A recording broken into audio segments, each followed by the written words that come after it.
C'est ça la grande thématique. Est-ce que tu es spirituellement bien vivant? Est-ce que ta vie intérieure déborde vers l'extérieur?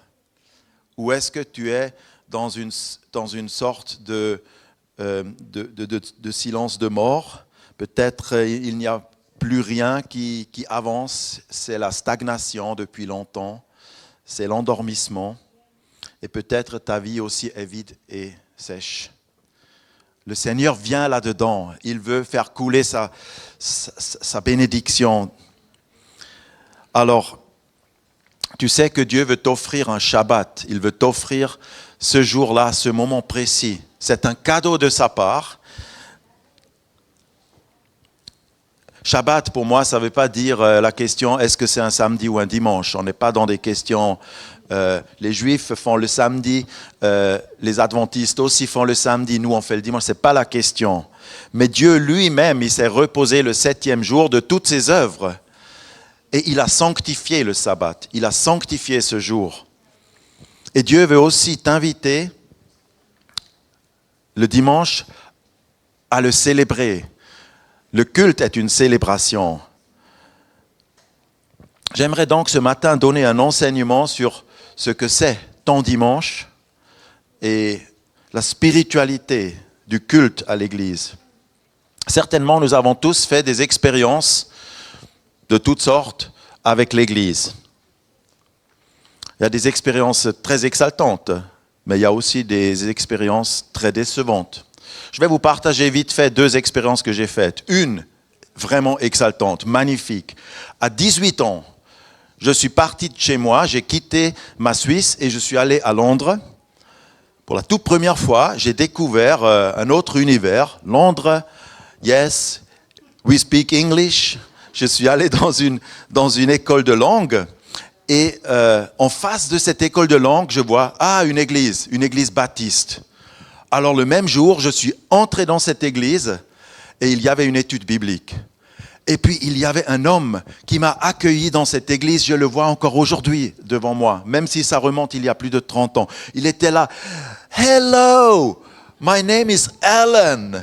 Et c'était Alan Barrow, je ne sais pas s'il vit encore, sinon il est allé déjà dans la gloire. C'était un homme un peu âgé, mais il m'a accueilli et je peux vous dire, au bout de 2 semaines, j'ai commencé déjà à m'occuper des enfants et des jeunes dans cette église. C'était un truc incroyable et j'ai découvert quelque chose par rapport à l'église. Tu peux aller dans n'importe quel pays, parce que ça m'est arrivé à différents endroits, à différents moments, où que tu ailles. Tu rentres dans une église, tu es chez toi. Et ça, c'est quand même merveilleux. Il y a une réalité spirituelle qui nous connecte directement. Ça, c'est la vérité. Et tu ne trouves pas ça dans le monde. Je peux aller dans le bar à côté, mais je ne connecte pas de la même manière avec les gens. Ok. Mais j'ai aussi fait des expériences décevantes. Vous aussi, peut-être, avec l'Église. Oui, il y a des gens qui m'ont déçu. Il y a des pasteurs, une fois, un pasteur qui visiblement n'avait jamais le temps, toujours trop occupé. Tu lui demandais quelque chose, il te donnait un délai. Et au final, ça décourage. Aussi, en tant que pasteur dans les églises, tu fais toutes sortes d'expériences. Un jour, je suis revenu des vacances et quelqu'un qui avait la clé de l'église, il a disposé toute la salle complètement autrement. Il a, à sa guise, d'une pensée comme ça, il a modifié la sono, il a tout fait sans rien parler à qui que ce soit. Les chaises étaient tournées dans l'autre sens. Je rentre dans l'église, je dis, mais qui a pu faire ça? Franchement, j'ai passé un sale petit moment. Et avec du travail derrière, à clarifier, à régler un problème. Vous voyez, ça, c'est dur des fois. Aujourd'hui, je suis en bon terme avec ce frère d'ailleurs, mais entre-temps, j'ai quand même dû lui dire « Rends-moi la clé. Tu ne peux plus garder la clé de l'église. » C'était la conséquence, mais des fois, il y a des situations, oh là là là là là là. Mais maintenant, si nous restons sur nos expériences, positives ou négatives, exaltantes ou décevantes, nous pouvons rester bloqués. Nous pouvons rester bloqués dans notre développement personnel et dans notre spiritualité. Vous êtes rendu compte de cela? Parce que si tu veux vraiment croître dans ta personnalité, si tu veux croître avec Jésus, il faut que tu laisses tes propres expériences derrière toi et que tu t'ouvres à lui, que tu cherches Jésus, que tu cherches le Seigneur, qu'est-ce qu'il dit, quel est le programme que lui, il a prévu. Il faut quitter ce terrain nébuleux de nos propres expériences. Il nous faut à nouveau comprendre, mais qu'est-ce que l'Église? Qu'est-ce que le culte? Et quelle est ma place? Pour cela, je vous propose de faire un petit tour dans la parole et d'examiner, mais quels sont les termes que nous trouvons dans la parole qui décrivent l'Église, qui décrivent le culte. Voilà. J'espère que ça ne vous frappe pas trop, tout ce texte, mais très rapidement, nous comprenons qu'il n'y a pas que le mot « Église ». Mais il y a beaucoup de termes, la terminologie est vraiment riche. Dans la Bible, un grand nombre de mots et d'images pour nous aider à voir l'Église, à voir le culte. Ça fait longtemps que je voulais une fois étudier ça avec l'Église. Et aujourd'hui, je peux enfin sortir une fois tout ça. Mais voilà les termes. Kahal, c'est de l'hébreu. Et souvent, ce mot, il est traduit par assemblée. Après, il y a ecclésia, le mot grec pour église. Il y a la famille de Dieu. Paul, il utilise le mot édifice. Vous êtes l'édifice de Dieu. Vous êtes une construction spirituelle. L'apôtre Pierre va dire, vous êtes des pierres vivantes que Dieu utilise. Chacun de vous, une pierre vivante. L'édifice. Et Jésus est la pierre de l'angle, la pierre fondamentale. Vous êtes le champ de Dieu. C'est une plantation, c'est une image organique, une image vivante, comme une plante qui pousse et qui grandit. Vous êtes le troupeau. L'Église est aussi appelée le chemin. Dans les Actes des Apôtres, vous pouvez lire cela. C'était la communauté du chemin. L'apôtre Paul, quand il était encore un persécuteur, il a dit « Je persécutais cette voie ». Nous sommes le corps du Christ et l'Église aussi est l'épouse. Tout ça. Maintenant, je ne voudrais pas expliquer chaque mot là-dedans. Peut-être je prendrai juste les deux premiers. Je voudrais courtement parler de Kahal et de Ecclésia et après on aura un moment de discussion. Vous êtes là? Ok. Alors, Kahal, peut-être ce nom, vous ne le connaissez pas très bien. Ça vient de l'hébreu. Et nous trouvons dans l'Ancien Testament ce mot qui désigne le peuple d'Israël qui est rassemblé. Par exemple, devant le temple ou devant le tabernacle, où Dieu a rassemblé son peuple. Nous voyons un Dieu qui réunit, un Dieu qui rassemble. Et Kahal veut donc dire aussi réunion, tout simplement. Une réunion pour délibérer, un peu comme une assemblée générale aussi. Chaque année, nous aussi, à l'Église, on fait des assemblées générales pour délibérer, pour décider, pour aller dans les objectifs. Plus tard, la Kahal était aussi le rassemblement d'un groupe dans la synagogue. Voilà, pour le culte de la synagogue, on parlait de la Kahal, c'est l'assemblée. Pour la constitution d'une Kahal, il fallait juste 10 hommes. La loi prévoyait 10 hommes minimum. Donc, dans nos Bibles, le mot Kahal est généralement traduit par assemblée. Par exemple, dans Hébreux chapitre 10, verset 25, nous lisons « N'abandonnez pas votre assemblée, comme certains ont coutume. » Puis Ecclésia, c'est le nom qui s'est imposé petit à petit et que nous lisons dans les écrits des apôtres et dans les écrits de Paul particulièrement. Donc, que veut dire Église? Que veut dire Ecclésia vraiment? Ecclésia, dans la civilisation grecque, désignait le rassemblement d'abord des citoyens d'une ville. Ce mot, il ne vient pas du domaine religieux. Ce n'est pas un mot de base spirituelle. C'est un mot qui vient vraiment de la civilisation grecque, le rassemblement des citoyens, donc les gens qui avaient le droit de vote. C'était des élus, en quelque sorte. Les élus, et nous aussi nous sommes des élus, nous avons le droit d'y assister. Alléluia. Donc, je trouve ça curieux, et je peux aussi vous demander, mais pourquoi ils ont choisi, les apôtres, ils ont choisi un mot qui était du domaine profane, qui venait du monde politique, qui venait pas du tout spirituel. Pourtant, l'Église est spirituelle. Pourtant, l'Église, elle est l'œuvre de Dieu. Pourquoi ils ont choisi un tel mot? Moi, je vous donne ma théorie. Ils ont pris un terme du monde connu et compris par tous. Tout le monde, dans la civilisation grecque, dans l'Empire romain de ce moment, de cette époque, pouvait comprendre le mot ecclésia. C'était un mot compris. Et ils ont, en fait, pris un terme du profane et ils ont sanctifié ce terme. Ils ont fait de quelque chose de mondain quelque chose de spirituel. Est-ce que ça peut arriver? Est-ce que c'est une bonne chose? Moi, je trouve que c'est super.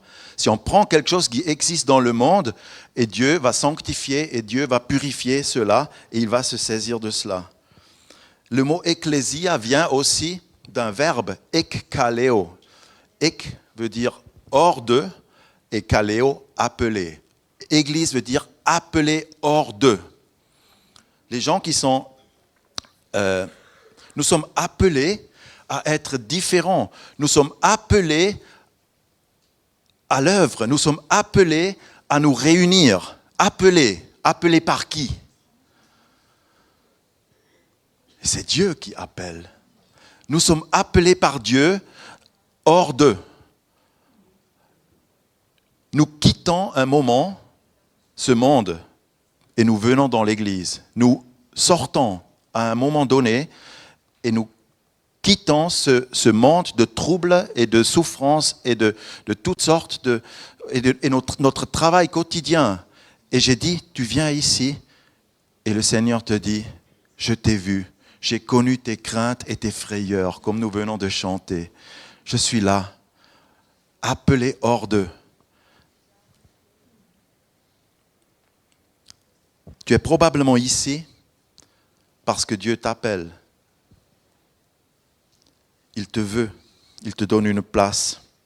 Maintenant, je disais, on va un peu discuter. J'ai 2 questions par rapport à cette liste-là que vous voyez. Quelle est l'image ou le terme que tu as expérimenté et qui te parle personnellement le plus dans toute cette liste que je viens de montrer?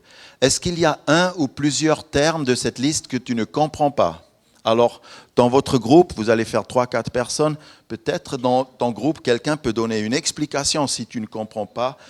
Par exemple, pourquoi nous sommes un chant, pourquoi l'épouse, etc. Je vous laisse quelques minutes pour vous organiser, pour discuter ces 2 questions. Et après, je reprends le fil ici. Vous êtes d'accord? Partons? OK.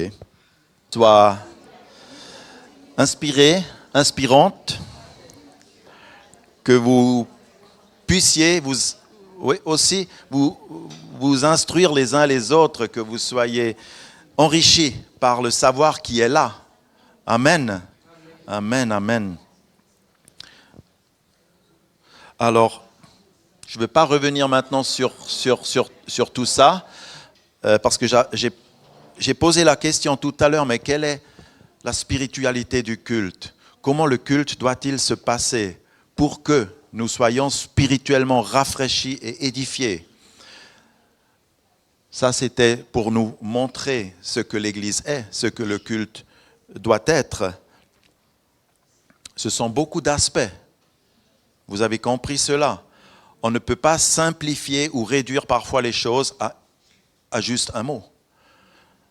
Il n'y a pas que le mot Église. Il y a beaucoup de choses, il y a beaucoup de domaines, il y a beaucoup de ministères aussi. Donc, je veux continuer. Quelle est finalement ta place là-dedans? Quelle est ta place à l'église de Plainpalais aussi? Je vais commencer par celui-là. Le Seigneur, il dit que là où 2 ou 3 sont assemblés en mon nom, je suis là au milieu d'eux. Verset assez connu quand même. Alors ça veut dire assemblés. Là où vous êtes assemblés, un petit nombre, un grand nombre, mais tout d'abord, sois juste là. Soyez là. Dieu veut te bénir, c'est ton dimanche. Tu ne viens pas à l'église pour produire quelque chose. Tu peux courir toute la semaine, 6 jours, mais le dimanche, Jésus a souvent aussi appelé ses disciples à part. Il les a pris dans un lieu désert. Il a dit, venez un peu à l'écart. La foule nous presse, les préoccupations, tout ce tralala. Le culte est un moment spirituel, c'est une rencontre avec Dieu. Là où 2 ou 3 s'assemblent en mon nom, je suis au milieu d'eux. Voilà ce verset. Qu'est-ce qu'il y a de plus beau que de venir juste ici le dimanche matin et savoir, je n'ai besoin de ne rien faire. Je peux juste une fois me reposer et je peux goûter et voir la bonté de Dieu. Fais cela, goûtez et voyez, comme le dit le psaume 36. Goûtez la bonté de Dieu. Je peux déposer mes fardeaux. Dieu est là, sans doute il est là. Mais est-ce que toi tu es là? Est-ce que toi tu es entièrement là? Ou est-ce que tu es encore en train de regarder en même temps tes WhatsApp? Dieu veut te bénir, mais si tu es partagé, si tu n'es pas entièrement là, comment Dieu veut-il te donner tout ce qu'il pourrait te donner?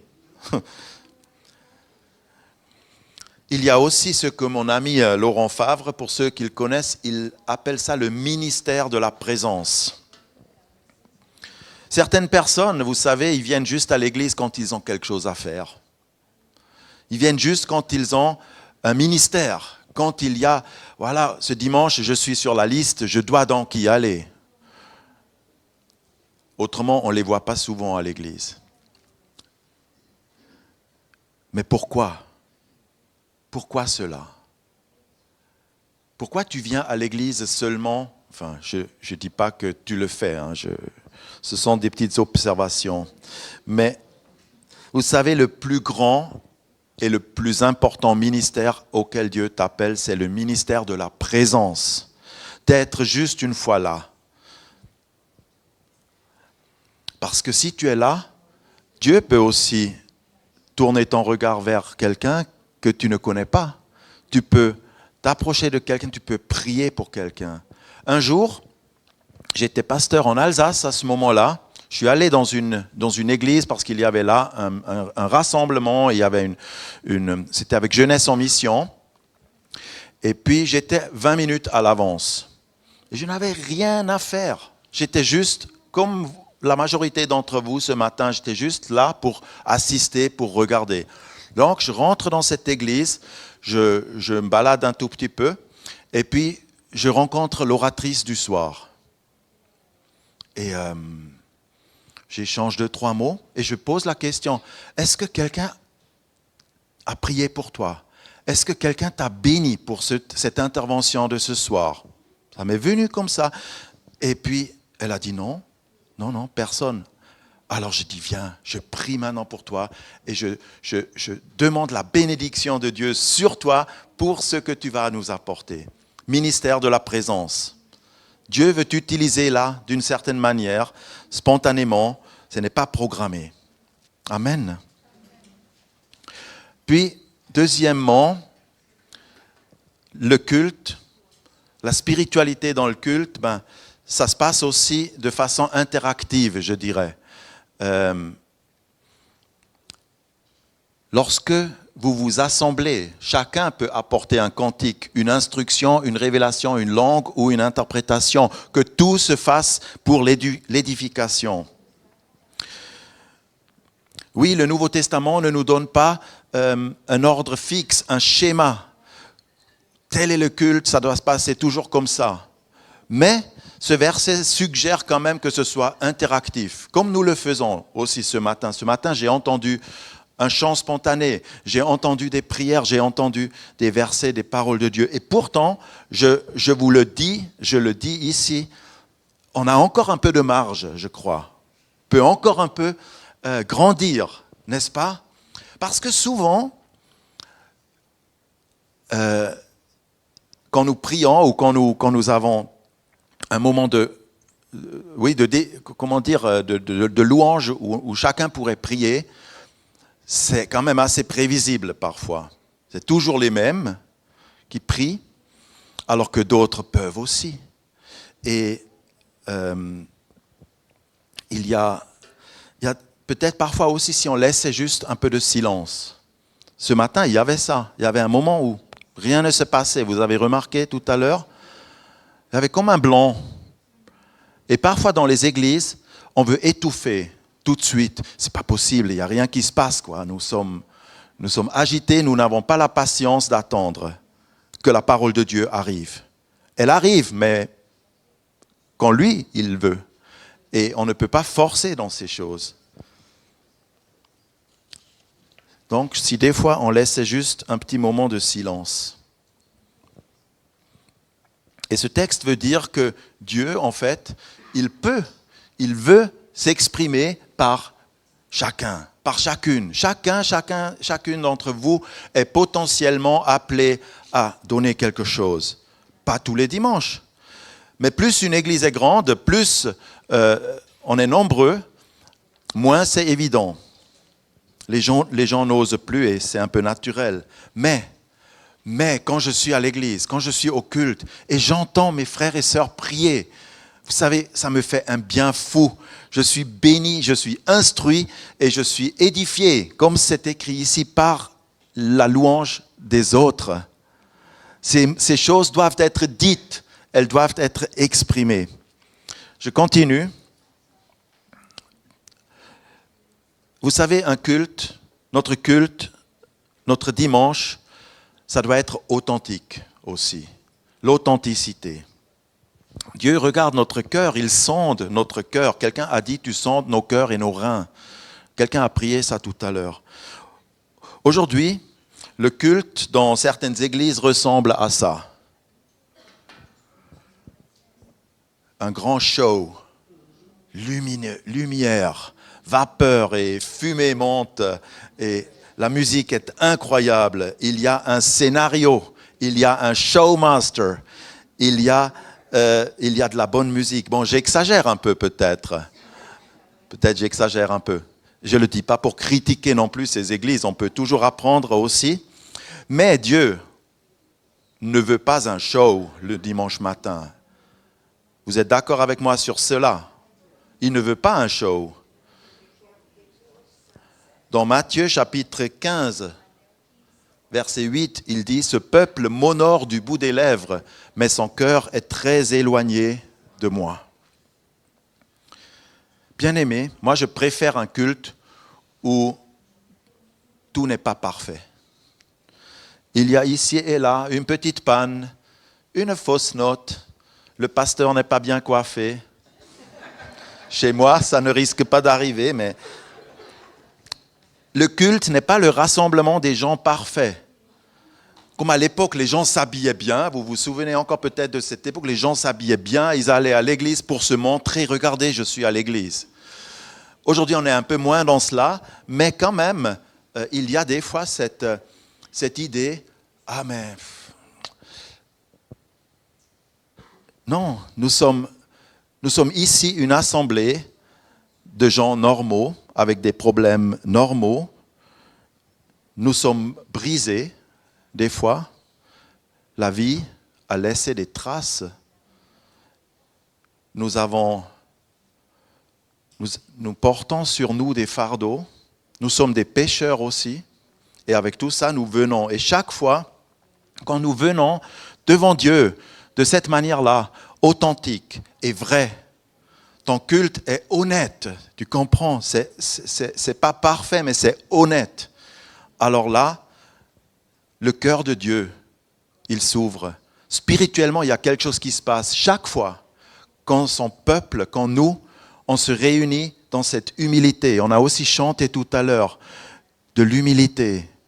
Quand nous venons de cette manière-là, le cœur de Dieu est touché et il ne peut pas faire autrement que de déverser sa bénédiction à nouveau sur nous. Oui, alors spirituellement, il y a une ouverture qui se fait. Peut-être ce verset dans 2 Chroniques chapitre 7 l'exprime tellement bien. Si mon peuple, sur qui est invoqué mon nom, si ce peuple prie, s'il s'humilie et prie et cherche ma face, je l'exaucerai des cieux et je lui pardonnerai son péché et je guérirai son pays. Si mon peuple. Donc, authenticité. Venons devant Dieu avec authenticité. Sinon, tu ne peux pas être édifié. Ta spiritualité ne va pas se développer. Si tu viens avec une attitude, moi je sais déjà tout, je suis bien, ça ne pourra pas se faire. Et puis, je prends encore ce verset-là, que tout se fasse avec bienséance et ordre.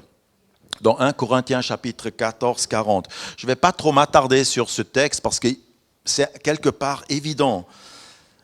Je pense que si tu veux être édifié, encouragé, si tu veux aller dans un culte et recevoir quelque chose, il faut qu'il y ait un minimum d'ordre et de respect dans ce lieu. Amen. Il faut que ça soit correctement organisé. On a vu aussi dans des églises, en tout cas moi j'ai déjà vu des choses qui parfois ça déraillait quoi. Parfois dans les assemblées générales aussi dans l'église, on voit que ça déborde, ça commence à franchement devenir lourd, ça devient chaotique. Que tout se fasse avec bienséance et ordre. Vous savez, quand chaque fois, dans les églises, ça déborde et les gens commencent à se comporter, laisser libre cours à leurs émotions et tout ça, et quand ça devient chaotique, eh bien, les dégâts sont énormes. Je pense tous ceux qui ont déjà vécu une division dans une église une fois, ils savent de quoi je parle. Après, les gens ne vont plus à l'église. Ils vont se dire non, je préfère rester à la maison. Il faut qu'on regarde à ça aussi. Il faut que ça se passe bien. Et je termine avec ceci, la fidélité, la loyauté. Je termine sur ce point, parce que tu peux être le plus grand prédicateur, le plus grand artiste, tu peux avoir du succès dans ton travail et tout, mais Dieu regarde la fidélité. La fidélité est la plus importante. Oui, nous avons vu que l'Église est l'épouse. Vous souvenez tout à l'heure là. L'Église est une épouse, c'est l'épouse du Christ. Et Jésus viendra la chercher. Jésus veut voir cette épouse belle, il veut voir cette épouse sans tache ni ride, et il prépare lui-même cette épouse. Il la soutient, il donne tout ce qu'il faut pour qu'elle soit prête. Donc cette église, ton église est une épouse, ne l'oublie pas. Et si tu la traites avec infidélité, réfléchis une seconde. Réfléchis une seconde. Est-ce que je traite mon église telle une épouse? Souvent, j'ai malheureusement été aussi témoin que des personnes, sous n'importe quel prétexte, quittent l'église. Parfois, ils partent sans même dire un mot. Et quand tu les appelles, quand tu veux les rejoindre, « Ah, j'ai quitté, je ne suis plus là. » Ah, ok. T'imagines, tu es marié et dans ton mariage, la personne, elle part sans dire un mot, tu appelles. La personne dit, je suis parti. Ok, j'apprends un truc là. Mais les gens le font avec l'Église. Vous comprenez ce que je veux dire? Ils abandonnent leur assemblée et ainsi ils fracturent et ils fragilisent la croissance de cette Église. Peut-être ils vont dire, mais maintenant je vais dans une autre Église. Ok, c'est très bien, va dans une autre Église. Mais si ça se répète, si trop de gens font ça, il n'y aura finalement aucune édification et aucune croissance d'église réelle dans une ville. Pour ma part, on peut quitter une église. Il y a des raisons valables pour quitter une église. Ce n'est pas ça la chose que je veux dire. Par exemple, il y a des gens qui doivent déménager. Il y a des gens qui vont se marier et du coup, ils vont se poser la question, mais maintenant, je suis marié avec une personne qui vient peut-être d'une autre église. On doit choisir une église. Ce sont des raisons valables. Il y a des raisons valables aussi, comme quoi, si dans une église, l'enseignement est compliqué ou même défaillant, problématique, ou s'il y a des fausses doctrines, oui, ça peut arriver. Alors là, il faut peut-être partir. OK. Mais si tu as juste quelques problèmes relationnels ou si tu passes par un blues et tu n'as plus envie, c'est peut-être pas les bonnes raisons. Regardez-moi cette épouse. Elle a un peu l'air abandonnée, non? On dirait elle attend. Hein. Jésus t'appelle à être fidèle. N'abandonnons pas notre assemblée comme c'est la coutume de quelques-uns. Oui, soyons présents autant que c'est possible. Je veux aussi dire que parfois, nous ne pouvons pas être là tous les dimanches, mais autant que c'est possible, soyons là. Ta présence, elle est importante. Que Dieu te bénisse, que Dieu te rafraîchisse spirituellement. Voilà mon message du jour. Soyez bénis. Amen. Je vais prier encore. Je veux prier. Merci Jésus pour tous ces enseignements. Merci parce que tu nous rafraîchis. Oui, tu nous édifies même. Je te demande Seigneur que cette Église devienne forte, que chaque personne sur un plan individuel reçoive la pleine bénédiction. Seigneur, nous voulons être pleinement là pour toi. Nous voulons te servir avec fidélité, avec vérité. Nous refusons tout ce qui peut être un show ou toute hypocrisie. Seigneur, purifie-nous. Et merci tout simplement parce que ta bienveillance est présente ici. Ta bonté, Seigneur, sur chaque personne. Oui. Je veux te louer, je veux te remercier. Merci aussi que moi je puisse être ton serviteur. Quel privilège que j'ai, Seigneur. Merci parce que je ne le mérite pas. C'est aussi une grâce que tu m'utilises alors que je suis aussi faible et que j'ai aussi quelques problèmes encore. Et pourtant, Seigneur, tu es avec moi. Tu utilises n'importe qui, Seigneur. J'aimerais te louer. Que ton nom soit exalté. Amen.